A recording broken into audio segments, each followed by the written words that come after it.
చెప్పని స్కీములు కూడా చేసి చూపించిన ఘనత కేసీఆర్ గారు. ఎందుకంటే రైతు బంధు ఇస్తాను లేదు, దళిత బంధు ఇస్తాను లేదు, కళ్యాణ లక్ష్మి ఇస్తాను లేదు, కానీ అవన్నీ కూడా దిగ్విజయంగా పూర్తి చేసిన వ్యక్తి 10 ఏళ్లలో ఎవరు అంటే కేసీఆర్ గారు.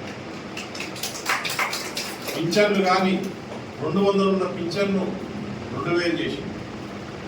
వికలాంగులకు ఎన్నో చెప్తే అసలు 400 పైన చిల్లు స్కీమ్లు అన్నీ కూడా దిగ్విజయంగా 10 ఏళ్లలో ప్రతి ఊరికి కానీ ప్రతి ఇంటికి కానీ సంక్షేమం అందించింది. కాబట్టి సస్యశ్యామలంగా మన బంగారు తెలంగాణగా దిశగా తయారు చేసిన ముఖ్యమంత్రి కేసీఆర్ గారు ఏదైతే ఇప్పుడు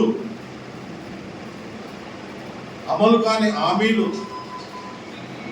అబద్ధపు హామీలు ఇచ్చి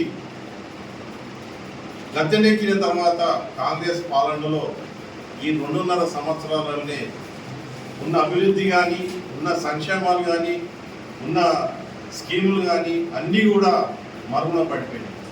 ఈరోజు రైతు బంధు రాకుండా, రైతు బీమా లేకుండా, పింఛన్లు లేకుండా ప్రజలంతా అరిగోసపడతా ఉన్నారు.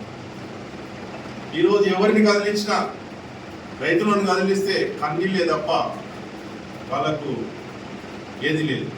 విద్యార్థులకు ఫీజు రియంబర్స్మెంట్ కానీ, విద్యార్థులకు యువతకు ఉద్యోగాలు కానీ ఎక్కడ లేవు.